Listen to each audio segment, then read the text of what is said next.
everyone out there. It is a Thursday morning, late in the morning here. Time, what is it, 11:10 in the morning, and we're going to get a check of the weather. A foggy, gloomy morning again with a lot of fog earlier this morning. Check out this time lapse from the fog, and just sort of, this is from our tower cam at station 900 feet above our heads. And we're on a pretty tall hill here at the station. So what you often see is the top layer of the clouds, or the stratus deck of clouds, and the fog down below. So you can actually see in that time lapse how the fog lifts, right? And now we're seeing just an overcast sky in a lot of places. Now, I do spy a little bit of blue sky there in the Wheeling area. So you're seeing some sun. And this is what will happen here over the course of the next hour or so. We will start to chisel away slowly at that low cloud deck, which was some fog for the midday and early afternoon hours, and the sun will come out. You can see that the sun is out in Wheeling at 74, still hanging out in the 69 in Wintersville with low clouds and fog there at the airport. 76 in Pittsburgh with more sun. So we will climb up in the 80s this afternoon on National Kitten Day. Today's National Kitten Day, so give your kitten some love. I love that one. That's a good photo. The whiskers upside down. We will see some scattered showers and thunder showers around this afternoon into early this evening, but they will be kind of hit and miss in nature. Some of you could see downpours, other places, and maybe not so much rain. Sort of a 50-50 prospect of seeing rain today, especially between 2 and 7 p.m. That's when there can be more so maybe 3 and 7 p.m. That's when there can be some scattered showers and thunder showers to dodge yet again today. Look at the rain chances moving forward. Kind of scattered today and spotty. It becomes even more spotty Friday and isolated. Probably not too many, not a good chance of rain at all actually on Saturday. And then Sunday, looking at the weekend, does offer a better chance of some showers and thunderstorms. And then as we head into early next week, that threat should drop off a little bit. What a crazy setup yesterday.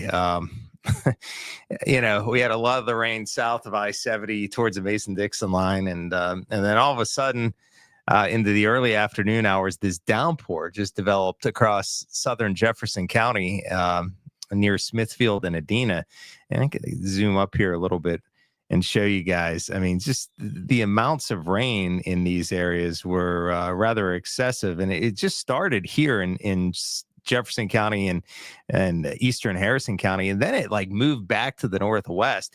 But it just poured here. And there were some places that picked upwards of 3, 4 inches of rain. And just south of Hopedale, a report there's 4 inches, so you get an idea how much rain fell in some of these areas.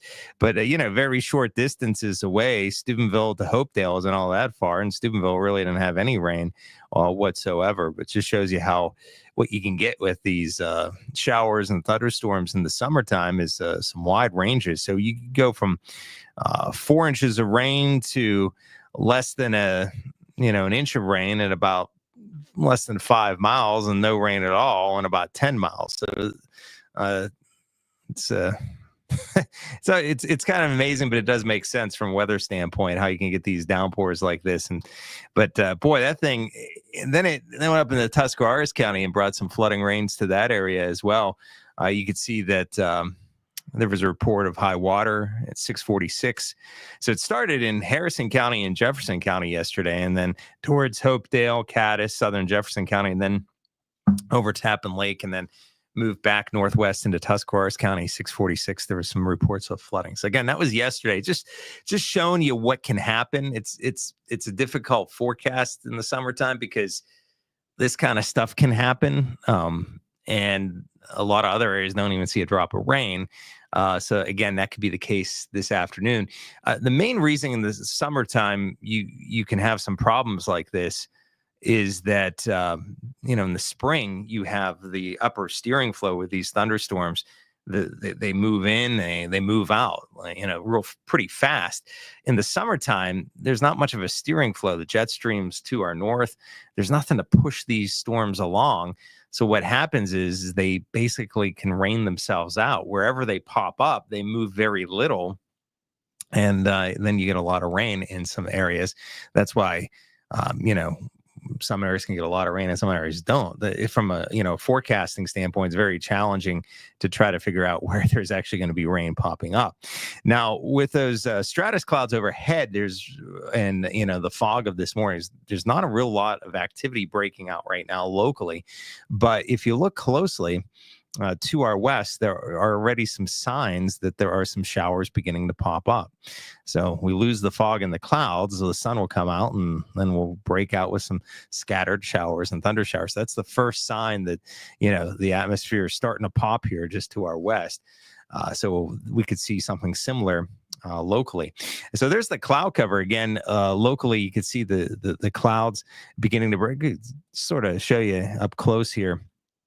You see the Wheeling area. Remember, I showed you on the camera in Wheeling how the sun's coming out in Wheeling, Ohio County, and into Brooke County. But you can see these areas here where it's white. That's all cloud cover. Sun's starting to come out in New Philadelphia, but a lot of these areas still dealing with some clouds and low clouds into Caddis. But eventually, this is going to break apart, and then we'll see how these cumulus clouds are building. And underneath those cumulus clouds are going to be some showers beginning to form that I showed you off to the west.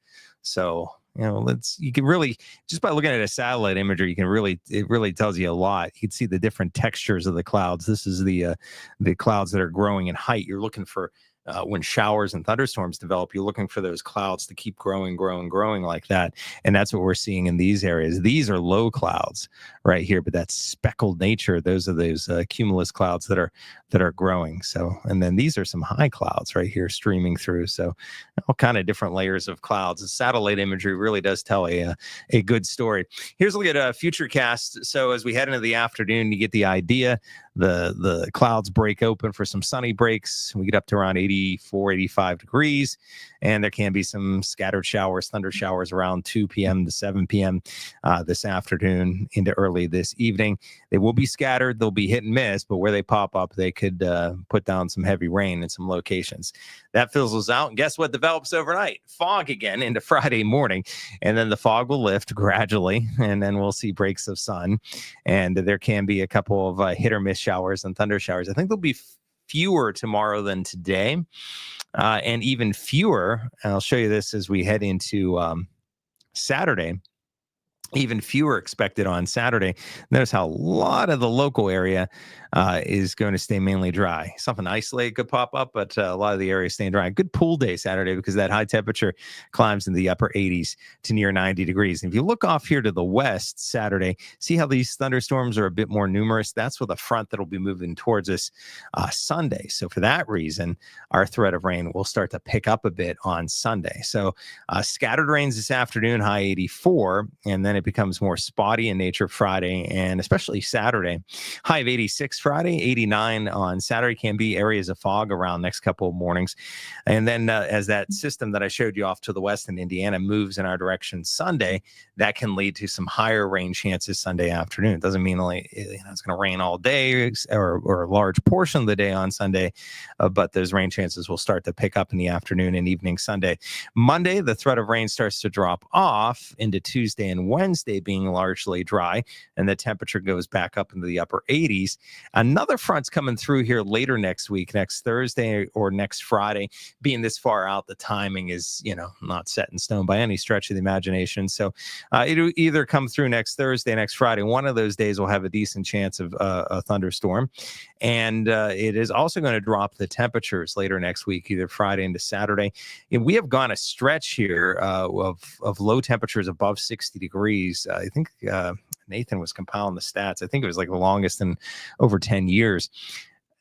If we are going to drop below 60 for an overnight low, it may occur next weekend, next Saturday morning, maybe Sunday morning, somewhere around there.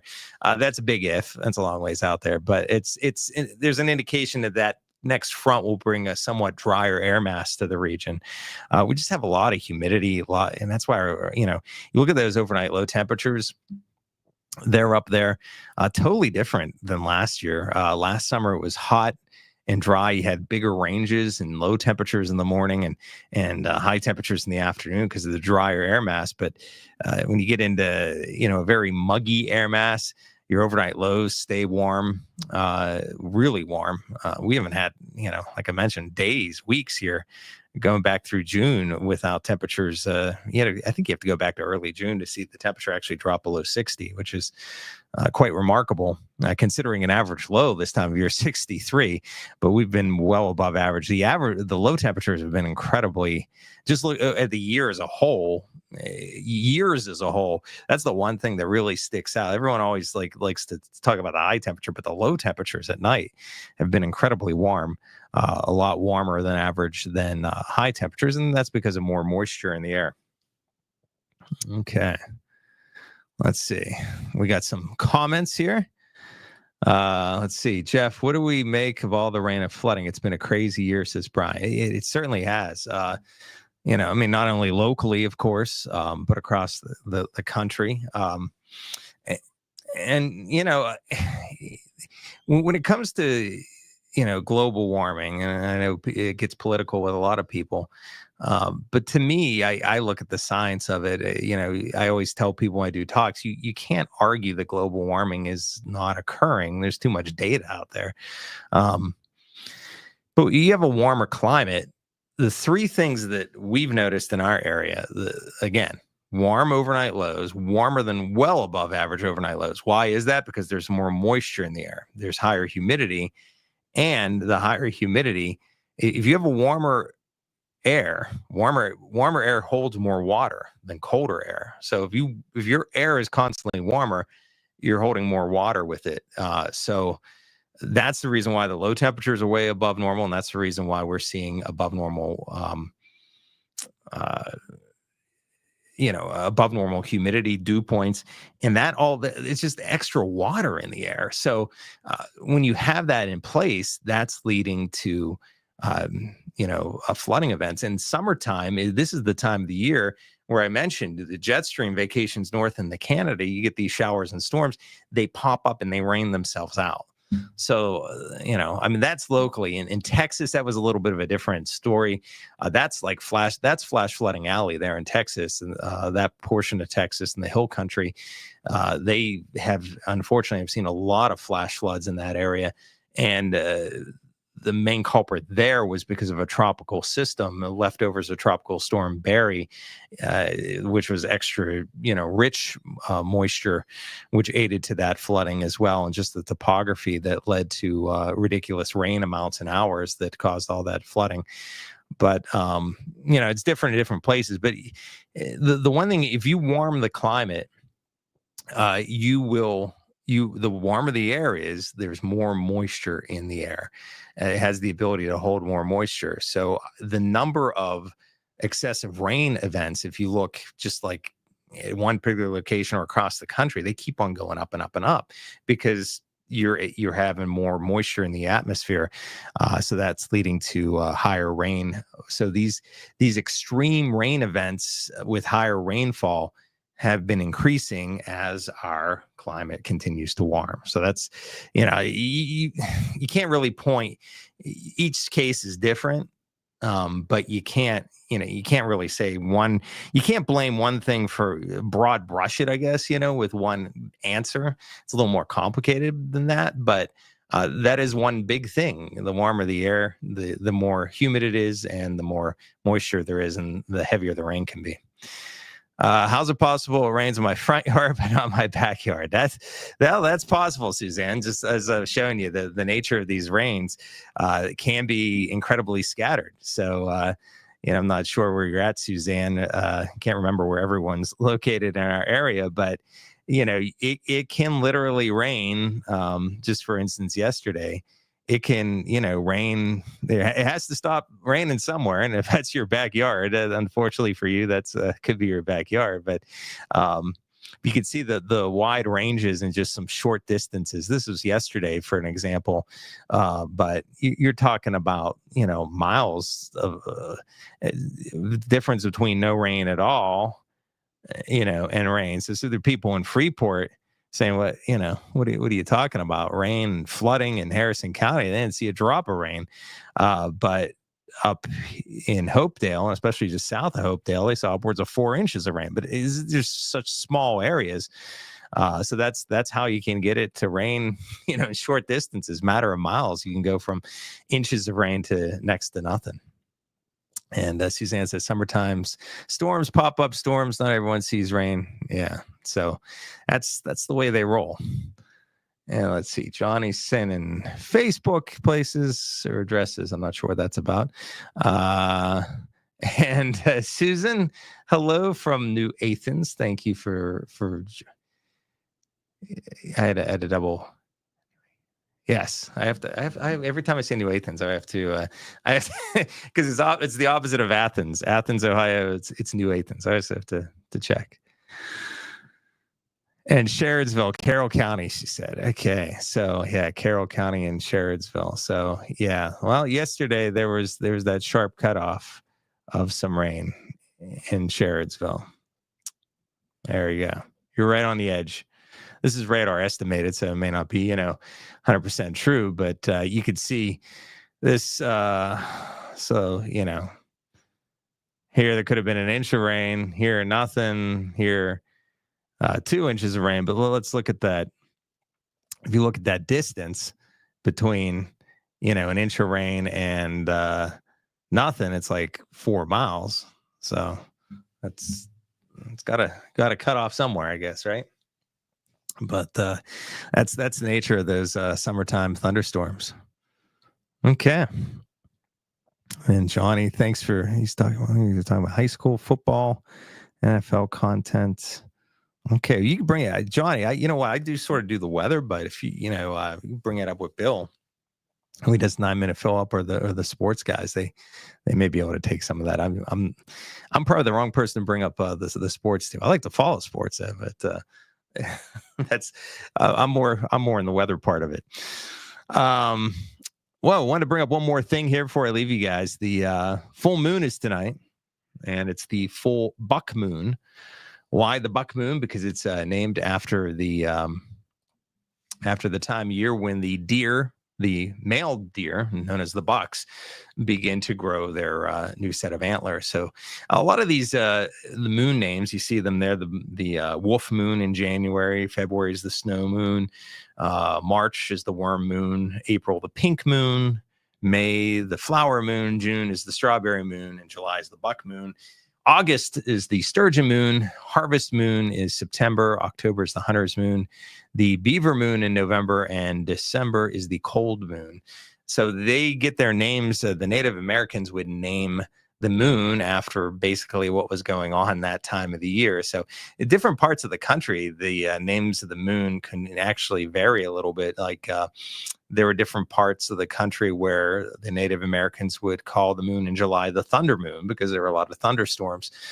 They would call it the I think there was salmon moon was one, and berry moon. So there were like three different names. Most refer to it as the buck moon, but that's where these names come from. It's not like hurricane names where there's a set of names that we use every year and actually gets repeated every 6-7 years or something like that. 6 years, I think. But it's not like somebody compiles a list of these names. They've been handed down from the Native American tribes. So that's where the names of the moon come from, and you'll be able to catch the full buck moon tonight, hopefully in between some clouds of this evening and scattered rains early this evening. And then I'm sure the clouds will break apart tonight, but then some fog will roll in later tonight into early Friday morning. So that's what we have for you guys today. Summer isn't maybe not the best summer in terms of nice sunny days, although we really had a beautiful stretch of weather over the holiday weekend. Sometimes I feel like with weather, it's like, what have you done for me lately type of a deal. But we tend to forget that it was really nice then. And this week's been kind of a lot of clouds around this week. Humidity's running high. It hasn't been terribly hot yet because of the clouds, and there have been some occasional rains too to deal with. But it is keeping everything a lot greener compared to last summer. That's for sure. Last summer, especially, last summer really kicked in summer, but then in the fall, it really dried out. The fall was incredibly dry around here last year. You couldn't buy rain at all in the fall. So fall can be a pretty dry season for us too. In general, summer is believe it or not, is one of our wetter seasons. We tend to think of like spring, April showers. As you get into summer, it's typically wetter. It's more scattered because of convection, but because of convection, you get these downpours, and that can lead to high rain amounts in localized areas. And the problem is, as I mentioned, with summertime thunderstorms, they are cut off from the jet stream. So let me see if I can pull up a jet upper air pattern here for you. And I was talking about that with the upper air pattern. The problem with summertime thunderstorms, they're cut off. This may not want to load. There you go. It's cut off from the main jet stream. The jet stream likes to position itself where I just realized I need to place this in here in order to draw on it. But the jet stream will position itself where you have why I can't draw on this, but basically where you have that big gradient going on. Okay, it doesn't want to let me draw. But if you look up there, see between the purples, the blues, and the greens, see that's a big gradient. See how those lines are closer together. So that's typical for summertime. The jet streams to our north into Canada, and that's the main storm track. And our flow aloft is a lot weaker. That's why it's not typically windy in the summertime, unless you get a storm to pop up and it can tap into higher winds aloft. But it's also why when summertime thunderstorms develop, they don't move. They move very slowly because there's nothing aloft to steer them. All the steering currents are up into Canada. So we like to say the jet stream vacations in Canada in the summertime. And again, I can't draw. For some reason, I can't draw on it. But if I could draw, I would be able to draw in the jet stream, which is up to the north. And the steering flow is pretty weak. And you could also see like a dip here in the eastern part of the United States.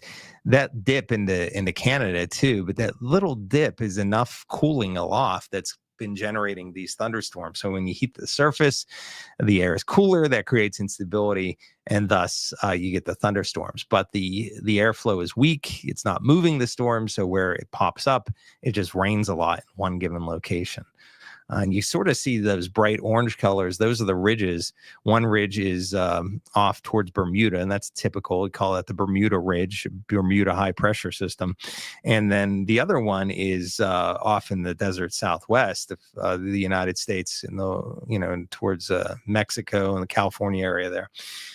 So those are areas of high pressure, and in between you get what you call a sympathetic trough. It's just an area where the heights aren't quite as high, and that's been leading to the unsettled weather here this week. You can march it through time and see how much it changes. Very gradually does it change. But you can see the jet stream rolling along up to the north in Canada. A little bit of ridging as we head into Friday. So as we head into Friday, that's why we'll see some. Those rain chances will lower a bit. Let me see if I can. I just realized it's only going to Friday now, so let's see if I can make it a little longer. Let's go out to. We'll do let me see, custom. Let's do +8.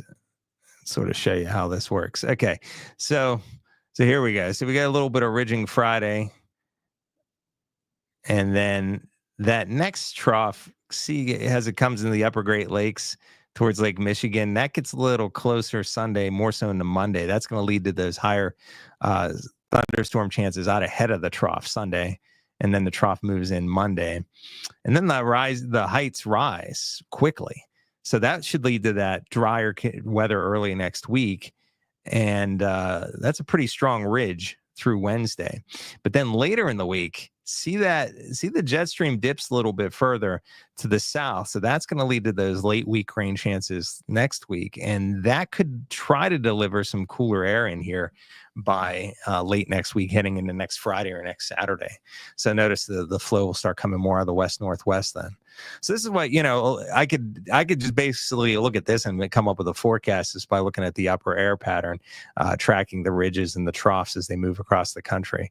But if we were to, if I were to show you this type of pattern in the winter time, you'd see more of these dips like you see in the upper Great Lakes, and then there, early Friday morning into Vancouver area of Canada. those dips would be more present in the United States. That's why our storm path is it's more, you get swings in temperatures. That's why we get these swings in temperatures in the winter, spring, and fall. And that's why we get windy conditions at times, because the jet stream's on top of us and it's fluctuating more. During the summertime, that jet stream likes to vacation to our north, and you get more of stagnant weather where, called the dog days of summer or whatever. It's typically warm, it's typically humid, you get pop-up rains, and they don't move a whole lot because there's nothing to steer them along. Okay, I talk too much. Sorry. Okay, everyone, have a great Thursday. Hopefully you learned something. We did a little dive into Meteorology 101. Maybe a little advanced meteorology as we're talking jet stream.